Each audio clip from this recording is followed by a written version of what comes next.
नमस्कार दोस्तों। आज हम कक्षा 6 की राजस्थान अध्ययन का दूसरा अध्याय शुरू करने वाले, जिसका नाम है राजस्थान का इतिहास। राजस्थान का इतिहास, ये दूसरा पार्ट हम शुरू करने वाले हैं। हमने पहले अध्याय फर्स्ट राजस्थान एक परिचय हम पढ़ चुके हैं। आज हम दूसरा अध्याय शुरू करने वाले हैं, जिसका नाम है राजस्थान का इतिहास। तो ज़्यादा देर न करते हुए अब हम इस अध्याय को शुरू करते हैं। ये हमारा, इसके ऊपर भी हमने वीडियो बना दिया है, उसे आप जरूर देख लेंगे।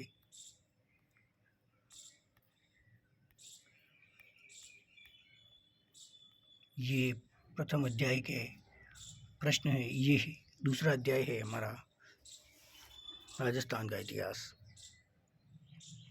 राजस्थान का इतिहास, हाँ, तो हम अब यहाँ से पढ़ना प्रारंभ करते हैं। चित्तौड़गढ़ जिले के छोटे से गांव पाटोली का छात्र रमेश दीवार पर लगे राजस्थान के मानचित्र को ध्यान से देख रहा था। उसने अपने शिक्षक से प्रश्न किया, सर, हमारे राज्य का नाम राजस्थान है, तो हमारे क्षेत्र को मेवाड़ क्यों कहते हैं? अब एक बच्चे ने एक टीचर से, अपने अध्यापक से प्रश्न किया है। मेरे मामा जोधपुर रहते हैं, पर वे कहते हैं कि हम मारवाड़ में रहते हैं, ऐसा क्यों? शिक्षक ने कहा, रमेश, ये मेवाड़ मारवाड़ हमारे पुराने क्षेत्र के प्राचीन नाम है। राजस्थान जो आज हमें दिखाई देता है, पुराने समय में ये ऐसी राजनीतिक इकाई नहीं था। जो राजस्थान हमारे का स्वरूप, जो राजनीतिक मानचित्र हम देखते हैं, वह राजस्थान पहले इस तरीके से नहीं था। जब हम राजस्थान का एकीकरण के बारे में डिस्कस करेंगे, तब हम जानेंगे कि ऐसा क्यों हुआ। प्राचीन 1948 से पूर्व राजस्थान विभिन्न छोटे बड़े राज्यों में, रियासतों में बटा हुआ था, जैसे मारवाड़ रियासत, आमेर रियासत, मेवाड़ रियासत, इस तरीके से कोटा बूंदी रियासत। प्राचीन काल में राजस्थान विभिन्न जनपदों एवं अंचलों में विभक्त था। ये जनपद एवं अंचल भौगोलिक स्थान अथवा वहाँ रहने वाली जाति के नाम से जाने जाते थे। राजस्थान विभिन्न जनपदों एवं अंचल का मीन्स किसको, ये क्षेत्र विशेष की उपमा, किसी क्षेत्र विशेष को हम एक उपमा दे देते हैं, जैसे मेवाड़ अंचल। ये जनपद एवं अंचल भौगोलिक स्थान एवं वहाँ रहने वाली जाति के नाम से जाने जाते थे। उस क्षेत्र को पहले क्या कहा जाता था, उस अंचल को? जैसे क्या नाम है, जैसे जांगल प्रदेश, मरु, अर्जुनयन, सिवी, मेवात, हाड़ौती। जांगल प्रदेश बीकानेर वाला क्षेत्र जांगल भूमि कहा जाता था जिसे, और वहाँ के राजाओं को जांगलदर बादशाह कहा जाता था। मरुभूमि जैसलमेर बाड़मेर वाला क्षेत्र मरु कहलाता था। अर्जुनयन, ये सवाई माधोपुर के आसपास का क्षेत्र, सवाई माधोपुर करौली के आसपास का क्षेत्र, ये अर्जुनयन कहलाता था। हाँ, कुछ हिस्सा भरतपुर का भी सिवी मेवाड़ वाला हिस्सा कहलाता था, सिवी जनपद। और मेवात, अलवर, भरतपुर वाला हिस्सा मेवात कहलाता है। एवं हाड़ौती कोटा बूंदी वाला क्षेत्र, कोटा बूंदी झालावाड़ वाला क्षेत्र में हाड़ौती कहलाता था। इस तरीके से हमारा राज्य विभक्त था। ये सब एकीकरण से पूर्व की घटना है। प्राचीन भारत में आर्यों ने छोटी छोटी बस्तियों को मिलाकर अपने राज्य या जनपदों का निर्माण प्रारंभ किया। महाभारत एवं संहिता ग्रंथों में राजस्थान के कई जनपदों का उल्लेख मिलता है। ये महाभारत कालीन हमारा राजस्थान का ये मैप आप देख सकते हो, मानचित्र। ये जंगल प्रदेश है, ये मरुकांतार कहा जाता है, या मरुकांतार। ये मत्स्य, जो कि अलवर वाला क्षेत्र, जयपुर वाला हिस्सा, वर्तमान में इनसे कुछ जिले बन चुके हैं, जिसके ऊपर हमने वीडियो बना दिया है। ये सूरसेन वाला प्रदेश। मरु ऋग्वेद सहित हमारे पौराणिक ग्रंथों रामायण, चरक संहिता, महाभारत, बृहद संहिता में मरु प्रदेश का नाम आता है। ऋग्वेद में मरु प्रदेश का उल्लेख मिलता है। मरु प्रदेश आर्यों का प्रारंभिक जनतंत्र था, जिसमें वर्तमान के बीकानेर, नागौर, डीडवाना, कुचामन, चूरू, गंगानगर, जैसलमेर एवं बाड़मेर के कुछ भाग सम्मिलित थे। ये मरुभूमि मरुस्थल वाला हिस्सा है। कालांतर में इस क्षेत्र में कुछ विस्तार के साथ कुरु, मद्र तथा जांगल नामक जनपदों का भी निर्माण हुआ। ये मरुभूमि है हमारी। अब आगे आता है जांगल प्रदेश कौन सा है।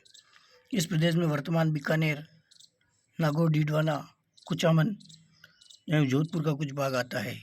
इसकी राजधानी अहि छत्रपुर थी, जिसका साम्य वर्तमान नागौर से प्रतीत होता है। इसकी राजधानी क्या थी? जंगल प्रदेश की अहि छत्रपुर, जो कि नागौर में स्थित थी। मत्स्य पुराण के अनुसार यदुवंश के बलराम एवं श्री कृष्ण द्वारिका जाते समय इसी क्षेत्र से गुजरे थे। मतलब भगवान श्री कृष्ण और बलराम द्वारिका जा रहे थे तो वो इसी क्षेत्र से होकर गुजरे थे। अगला जनपद है मत्स्य। इस जनपद का उल्लेख ऋग्वेद में मिलता है। क्वेश्चन आएगा किस जनपद का उल्लेख ऋग्वेद में भी मिलता है, तो आपका जवाब होना चाहिए मत्स्य प्रदेश। महाभारत में मत्स्य जनपद या मत्स्य जनपद, महाभारत में मत्स्य जनपद की राजधानी विराटनगर बेराट थी, जो कि अभी वर्तमान में कोटपुतली बहरोड के मध्य स्थित है। ये पहले जयपुर में स्थित हुआ करती थी जिलों के विभाजन से पूर्व। अभी वर्तमान में यह कोटपुतली बहरोड में विराटनगर आता है। इस स्थान का वर्णन चीनी यात्री युआन चांग ने भी किया है। तो क्वेश्चन कैसे भी घुमा के आ सकता है कि मत्स्य जनपद का वर्णन किस चीनी यात्री ने किया था। तो ये हमारी जो इस तरीके से कैसे जो प्रश्न आते हैं, ये हमारी इन्हीं प्रामाणिक राजस्थान अध्ययन की पुस्तकों से आते हैं। आप लोग इनका अध्ययन जरूर करें। अगला जनपद है सूरसेन। राजस्थान के भरतपुर, धौलपुर तथा करौली के अधिकतर भूभाग प्राचीन सूरसेन जनपद में सम्मिलित थे। इस जनपद की राजधानी मथुरा थी। मथुरा अभी वर्तमान में उत्तर प्रदेश में है। भगवान श्री कृष्ण का जन्म स्थान मथुरा में ही था, मथुरा की जेल में था। 4वीं शताब्दी ईस्वी पूर्व के यूनानी लेखकों ने सिकंदर के समय सूरसेन या सोरसेन का उल्लेख किया है। मतलब ये जो सूरसेन जनपद है, इसका उल्लेख 4वीं शताब्दी में भी हो चुका है। और यूनानी लेखकों ने, जो यूनानी दार्शनिक थे, जो सिकंदर का जो समय चल रहा था, उस समय भी इसका उल्लेख हो चुका है। बयाना प्रशस्ति में भी सूरसेन नामक राजवंश का वर्णन मिलता है। बयाना वर्तमान में ये भरतपुर में आता है। सिकंदर के आक्रमण के पश्चात अपनी स्वतंत्रता को सुरक्षित रखने को उत्सुक पंजाब की कुछ जातियां राजस्थान में आकर बस गई। पंजाब के कुछ लोग सिकंदर ने उत्तर से आक्रमण की योजना बना रखी थी एवं इसी डर से पंजाब की कुछ लोग थे, वो राजस्थान में आकर बस गए। इनमें अपने साहस और शौर्य के लिए प्रसिद्ध मालव, सिवी, अर्जुनायन आदि जातियाँ प्रमुख थी। इस तरीके से कैसे भी प्रश्न बन सकता है कि कौन कौन सी जातियाँ राजस्थान में आकर सिकंदर के आक्रमण के समय पंजाब से राजस्थान में आकर बस गई थी। तो आप लोग क्या बताओगे? मालव, सिवी, अर्जुनायन आदि प्रमुख जातियाँ। अब हम आगे बढ़ने वाले हैं मौर्योत्तर कालीन राजस्थान।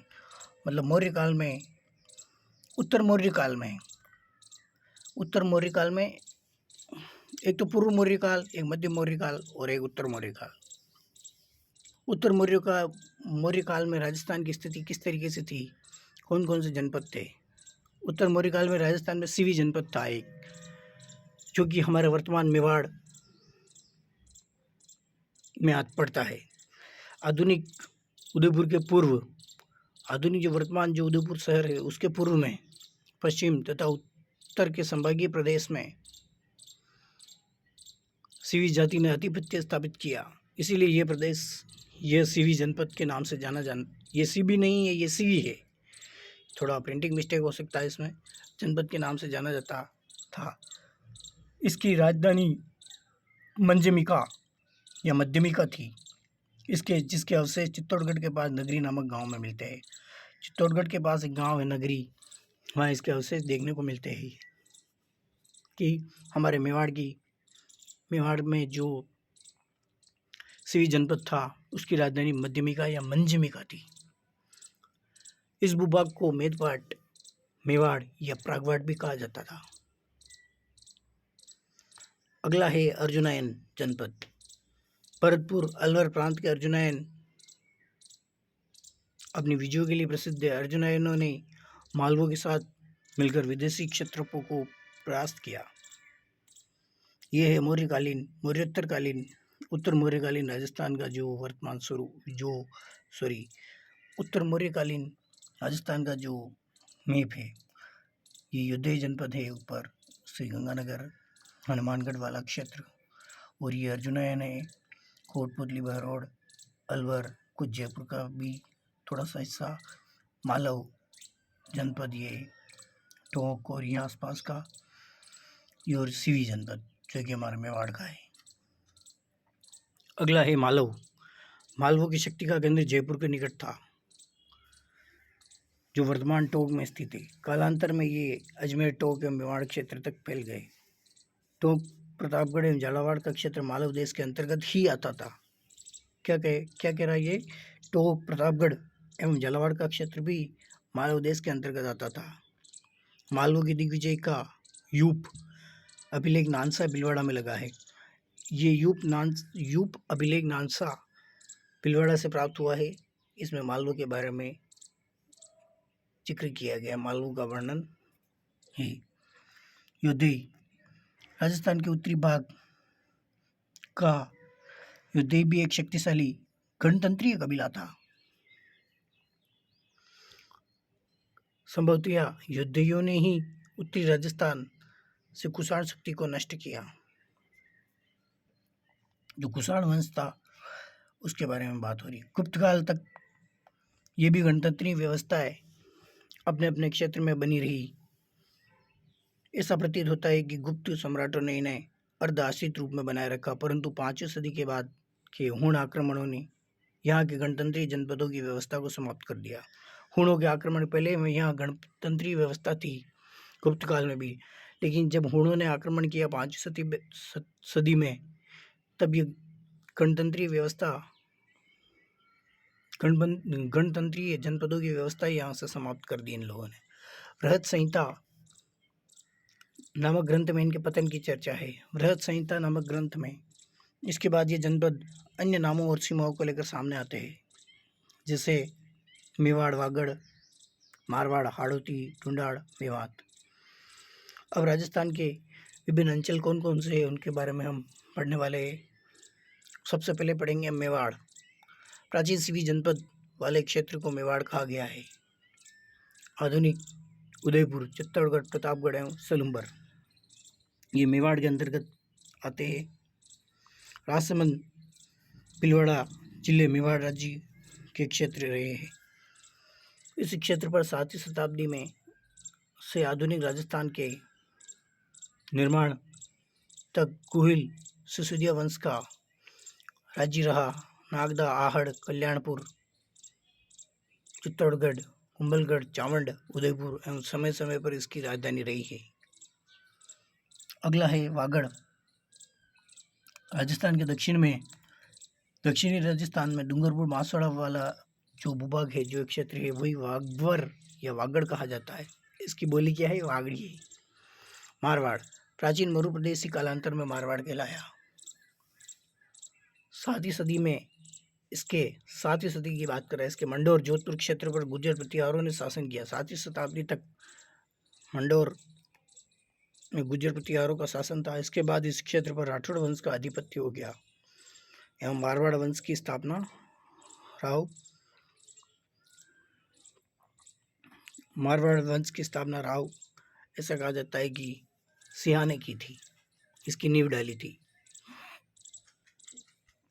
मारवाड़ राठौड़ों का जो आदि पुरुष है वो राव सिंहा कहलाता है। यहाँ की जो प्रमुख वंश था वो था राठौड़ वंश, गुर्जर प्रतिहारों के पश्चात। अगला है हाड़ौती। आधुनिक बूंदी और कोटा का क्षेत्र हाड़ौती कहलाता है। प्राचीन काल में इस भूभाग पर मीणा जनजाति का आधिपत्य था। मीणा वंश के बूंदा के नाम पर ही बूंदी का नामकरण हुआ। बूंदा मीणा के नाम पर बूंदी का नामकरण हुआ। कालांतर में चौहान वंश की हाड़ा शाखा ने, उसके पश्चात चौहान वंश की जो हाड़ा शाखा थी उन्होंने बूंदा मीणा को पराजित किया और इस वंश पर अपना आधिपत्य स्थापित किया और इस वंश पर अधिकार कर लिया। तभी से इस भूभाग को और यहाँ की बोली को हम हाड़ौती कहते हैं और हाड़ौती कहा जाने लगा। ये है राजस्थान के विद्यार्थियों विभिन्न अंचल है, जैसे सिकावटी, चूरू, सिक्कर, झुंझुनू वाला क्षेत्र, मेवात, अलवर, कोटपुतली, बहरौड़, कुछ हिस्सा भरतपुर का वो क्षेत्र, ढूंढाड़, जयपुर, विराटनगर वाला, जयपुर वाला क्षेत्र, हाड़ौती, कोटा बूंदी, झालावाड़, मेवाड़, उदयपुर, भीलवाड़ा, राजसमंद, चित्तौड़गढ़, सलूम्बर वाला क्षेत्र, वागड़, डूंगरपुर, बांसवाड़ा एवं प्रतापगढ़, मारवाड़ में फलोदी, जोधपुर, नागौर, कुचामन, डीडवाना और बाड़मेर, जोधपुर वाले हिस्से इसमें शामिल किए जाते हैं। मांड जोधपुर का क्षेत्र मांड कहलाता है। इसी के नाम पर मांड गायकी भी प्रसिद्ध हुई हमारे राजस्थान में। अगला है ढूंढाड़। जयपुर एवं उसके आसपास का क्षेत्र ढूंढाड़ नाम से प्रसिद्ध रहा था। 12वीं शताब्दी में कछवा राजपूतों ने यहाँ की स्थानीय जनजाति के मीणों और बड़ गुजरों को परास्त कर अपने राजवंश की नींव डाली। इस क्षेत्र की जो भाषा है, जो लैंग्वेज है यहाँ की, वो ढूंढाड़ी कहलाती है। अगला है मेवात। अल्लर भरतपुर का वह क्षेत्र जहाँ मेव जाति का अधिकार था। मेवातियों का प्रसिद्ध नायक हसन का मेवाती ताजु खानवा के युद्ध में वो इसी क्षेत्र का निवासी था। राणा सांगा की ओर से बाबर के विरुद्ध लड़ता हुआ वीरगति को प्राप्त हुआ। इन सभी अंचलों के अतिरिक्त राजस्थान के कुछ अन्य क्षेत्र जैसे जैसलमेर को मांड या वल्ल, जैसलमेर को क्या मांड या वल्ल, जोधपुर का दक्षिणी भाग गुर्जरत्रा, प्रतापगढ़ को कांठल, झालावाड़ क्षेत्र मालवा, चूरू, झुंझुनू, सिक्कर वाला क्षेत्र सिकावटी, ब्यावर अजमेर का क्षेत्र मेरवाड़ा, कोटपुतली, बहरौड़ का जो क्षेत्र वह राठ क्षेत्र के नाम से जाना जाता है। राजस्थान और इसके विभिन्न क्षेत्र भूगोल और परिस्थितियों के फलस्वरूप अनेक बोलियों, वेशभूषा, व्यवहार और परंपराओं के धनी हैं। शिक्षक द्वारा अपनी बात समाप्त करके ही, ये एक शिक्षक और रमेश के मध्य चर्चा है, हमारे राजस्थान के संदर्भ में हुई है। शिक्षक द्वारा अपनी बात समाप्त करते ही रमेश और उसके साथियों को ऐसा लगा कि वे राजस्थान के हर अंचल को समझ चुके हैं। क्या आपको भी जो ये पढ़ने के बाद आपको भी कुछ ऐसा लगता है क्या? ये शब्दावली है। अंचल क्या होता है? कोई क्षेत्र। ऋग्वेद एक प्राचीन ग्रंथ है जो प्रथम वेद भी माना जाता है। क्षत्रप क्या होता है? प्रांत का जो मुखिया होता है। राज्यपाल, जैसे भारत में शक जाति जैसे राज्यपाल भी कहा जाता है। भारत में शक जाति के शासकों हेतु प्रयुक्त इस क्षत्रप का मीन्स होता है, इसका अर्थ होता है किसी प्रांत का मुखिया या राज्यपाल। और राज्यपाल शक जाति के शासकों हेतु ज़्यादा प्रयुक्त किया जाता था। शक एवं कुसम जाति जो विदेशी जातियाँ थी। ये अभ्यास प्रश्न है, इसमें से भी प्रश्न आ सकते हैं क्योंकि ये प्रमाणिक पुस्तकें हैं। मत्स्य जनपद की राजधानी क्या थी? इसकी राजधानी विराटनगर थी। Option C. कोटा बूंदी वाला क्षेत्र क्या कहलाता है? कोटा बूंदी वाला क्षेत्र ऑप्शन हाड़ौती कहलाता है। ऑप्शन ए इसमें सही है। ये रिक्त स्थान है। अजमेर ब्यावर का क्षेत्र मेरवाड़ा के नाम से जाना जाता है। जयपुर एवं उसके आसपास के क्षेत्र की भाषा ढूंढाड़ी कहलाती है। ये प्रश्न है और हम अगले वीडियो में हम अध्याय 3 कक्षा 6 की राजस्थान अध्ययन की पुस्तक का अध्ययन करने वाले हैं। आपको हमारा वीडियो कैसा लगा है हमें ज़रूर बताइए और इसे लाइक भी कीजिए, शेयर भी कीजिए, हम सब्सक्राइब भी कीजिए। अगले वीडियो में हम अध्याय 3 शुरू करने वाले हैं। जय हिंद, जय भारत, धन्यवाद।